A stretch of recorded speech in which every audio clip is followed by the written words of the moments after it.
जय हिंद, जय भारत साथियों। अभी जो बिहार में घटनाक्रम हुआ, राजनीति का उठापटक हुआ, उस पर काफी लोग मेरी राय जानना चाहते हैं। लोग पूछ रहे हैं कि सर आप बताइए, ये बिहार में जो हुआ, क्या ये अचानक हुआ है?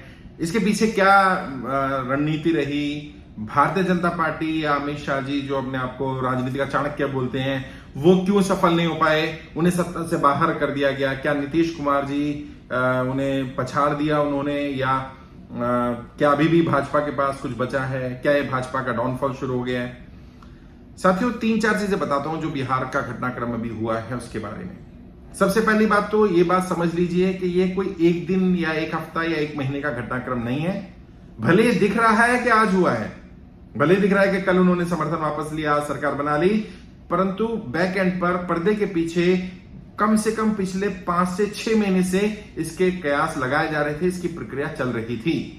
नेताओं की मीटिंग हो रही थी, कई जगह शक भी हुआ भारतीय जनता पार्टी को कि नीतीश कुमार जी ऐसा करने वाले हैं, लेकिन नीतीश कुमार जी थोड़े ज्यादा चालाक निकले, इंटेलिजेंट निकले, एक सफल राजनेता निकले। जैसे राजनेता होते हैं, कहीं पर निगाहें, कहीं पर निशाना। उन्होंने राष्ट्रपति के चुनाव में एनडीए के उम्मीदवार को समर्थन दिया। अभी अभी तो उन्हें लगा कि भाजपा वालों को कि नहीं, अभी तो नहीं जाने वाले, जाएंगे लेकिन अभी नहीं जाएंगे। और उपराष्ट्रपति के चुनाव में भी ऐसा ही हुआ, जबकि महागठबंधन में अगर वो जाने वाले थे तो वो अपना इंडिकेट कर सकते थे, लेकिन फिर उससे क्या होता? भारतीय जनता पार्टी को तोड़फोड़ करने का, खरीद फरोख्त करने का एक अवसर मिल जाता। अमित शाह जी को कहा जाता है कि रणनीतिकार हैं, चाणक्य हैं, ये कर लेते हैं, वो कर लेते हैं। वो तो देखिए, एमएलए किसी भी व्यक्ति के कहने से या सिर्फ कह देने भर से नहीं आता है। उसके लिए बहुत तामझाम भिड़ाने पड़ते हैं, बहुत पैसा चाहिए, पद चाहिए, मंत्रालय चाहिए, बहुत सारी तामझाम होते हैं पर्दे के पीछे।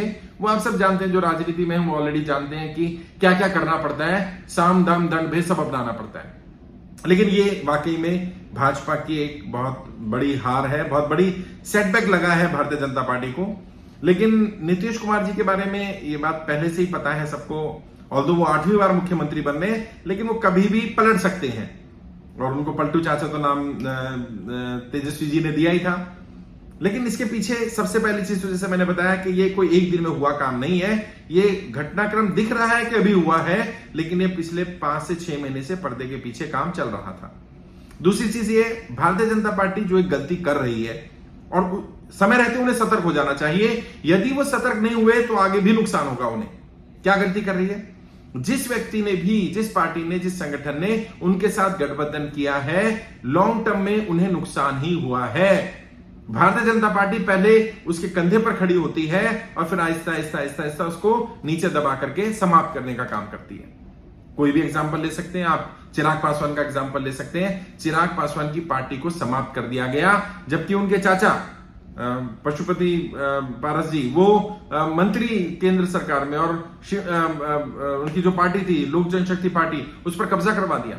जो बेचारा बोलता रहा मैं मोदी जी का हनुमान हूं, मोदी जी का हनुमान हूं, मेरे दिल में नरेंद्र मोदी जी हैं, उसको समाप्त कर दिया, उसको सड़क पर ला दिया। ऐसे ही अगर आप देखेंगे महाराष्ट्र में जो शिवसेना के साथ हुआ, जो उद्धव ठाकरे के साथ हुआ, उद्धव ठाकरे की या शिवसेना की क्या गलती रही? इतने लंबे समय तक उन्होंने गठबंधन किया, और गठबंधन में भी शिवसेना की सीटें आहिस्ता आहिस्ता उसका वर्चस्व कम होता जा रहा था, क्योंकि भाजपा अपने बलबूते कुछ नहीं कर पा रही है। तो क्या करती है भाजपा? एक ऐसी बेल है जिसको अमर बेल बोला जाता है, जिस पेड़ पर चलती है उसका सारा न्यूट्रिशन ले जाती है। सेम काम नीतीश कुमार जी के साथ हो रहा था। लगातार जेडीयू की, नीतीश कुमार जी की छवि कम होती जा रही है, सीटें कम होती जा रही हैं, और इस बार तो आपने देखा कि भाजपा से भी कम सीटें उनकी रह गई थी बिहार में।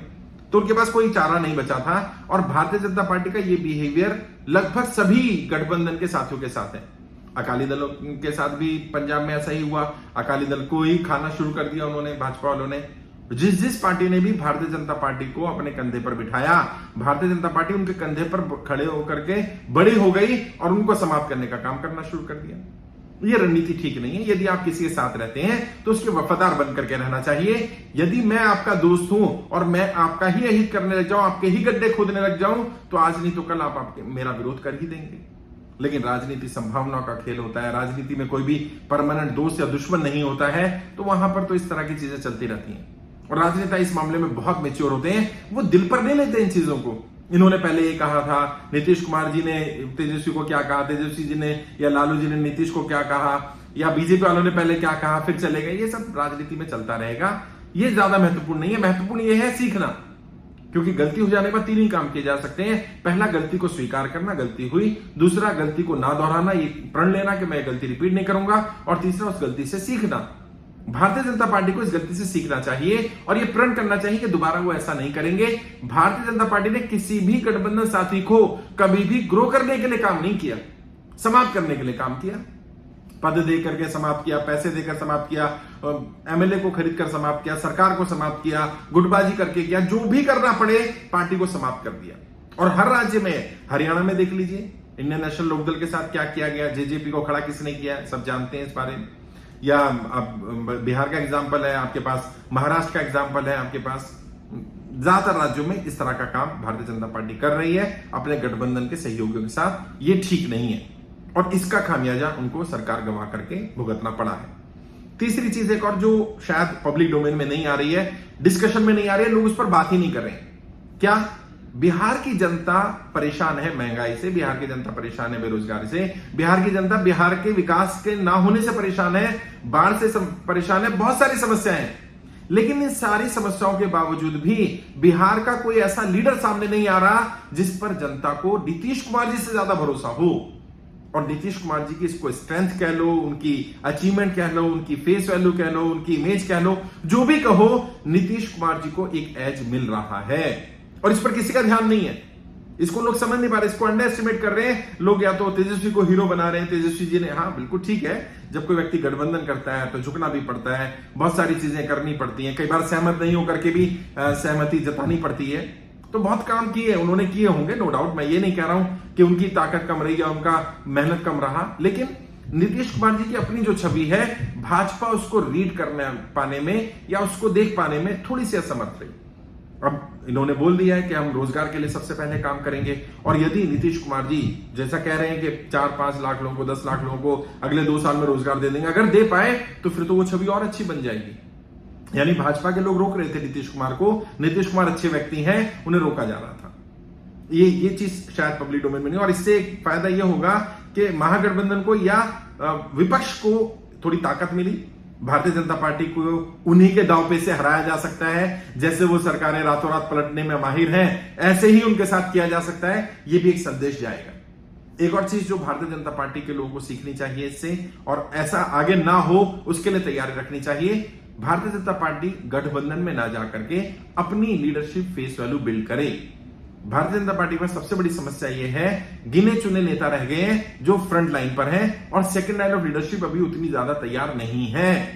मैं अगर आपसे कहूं कि भारतीय जनता पार्टी के किसी भी राज्य के 10 नेताओं के नाम बताइए, तो आपको राज्य के, उस राज्य के रहने वालों को भी उस राज्य के 10 नेताओं के नाम बताने में समस्या आ जाएगी। मैं नहीं कह रहा हूं 10 सांसद नहीं होंगे उस राज्य में, 10 विधायक नहीं होंगे, 10 नेता। नेता वो होता है जिसकी स्वीकृति हो, जिसकी एक्सेप्टेंस हो, पार्टी में भी एक्सेप्टेंस हो, जनता में भी।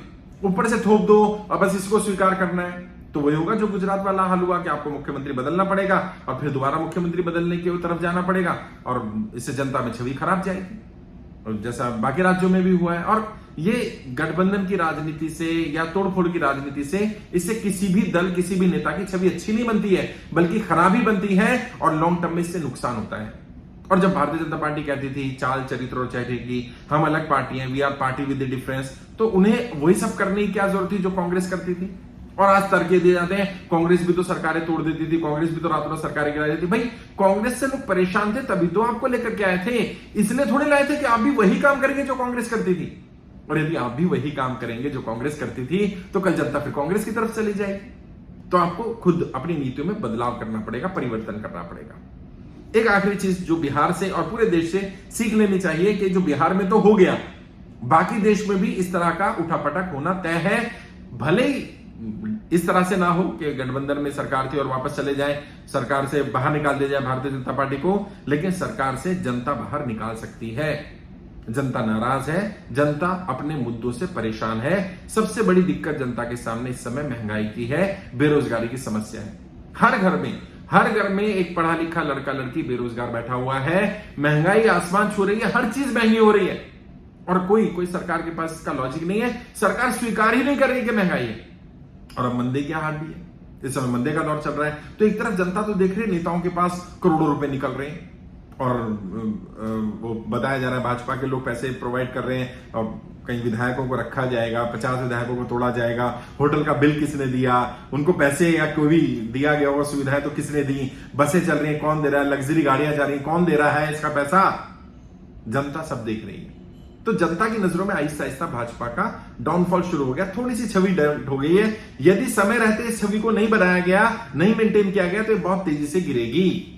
और इस तरह के स्टेटमेंट देना जो भारतीय जनता पार्टी के राष्ट्रीय अध्यक्ष जेपी नड्डा जी ने दिया, काम तो हो ही रहा था। आग में घी का काम क्या किया उस स्टेटमेंट ने कि अब सिर्फ भारतीय जनता पार्टी रहेगी, हम सारे क्षेत्रीय दलों को समाप्त कर देंगे, क्षेत्रीय दल बचेगा ही नहीं। ऑल्दो उन्होंने डायरेक्ट ऐसा नहीं कहा, लेकिन उसका जो मैसेज था, लब्बो लुबाब था, उसका जो भावार्थ लगा वो यही लगा कि सब समाप्त हो जाएंगे, केवल भारतीय जनता पार्टी रहेगी। तो एक पार्टी की सत्ता रहेगी, बाकी कोई विपक्ष नहीं रहेगा। आप ये कहना चाह रहे हैं कि विपक्ष की कोई भूमिका नहीं है, तो इससे तो गलत संदेश जाएगा जनता में भी।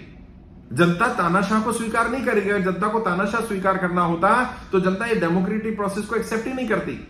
भारत की जनता डेमोक्रेटिक प्रोसेस को एक्सेप्ट करती है, पार्टिसिपेट करती है, पसंद करती है, और ये जनता जो शीर्ष पर बैठाना जानती है वो पैरों में डालना भी जानती है।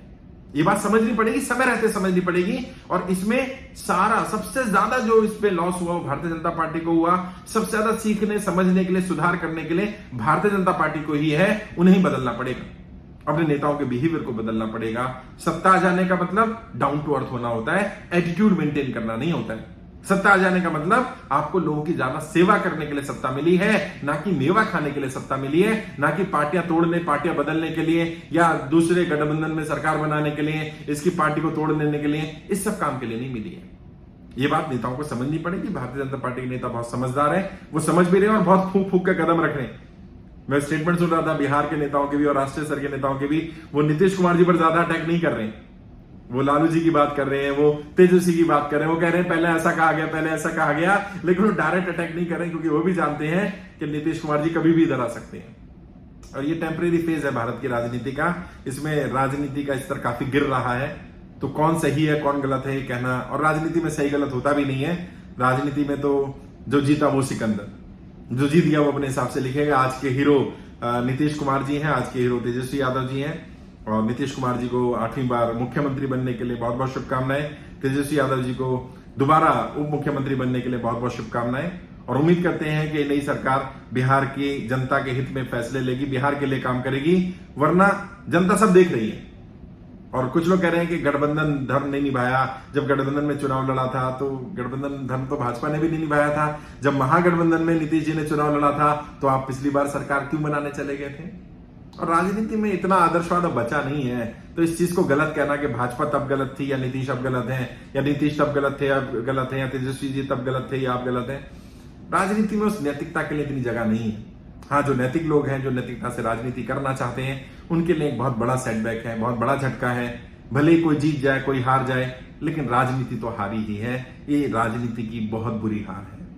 तो मैंने कोशिश की अपना विश्लेषण देने की, क्योंकि काफी लोग पूछ रहे थे कि बिहार की राजनीति में जो हो रहा है उस पर आपकी राय होनी चाहिए, तो मैंने अपनी राय देने की कोशिश की। आज के लिए इतना ही, आगे किसी और विषय पर बात करेंगे। आपके उज्जवल भविष्य के लिए हार्दिक शुभकामनाएं। जय हिंद, जय भारत।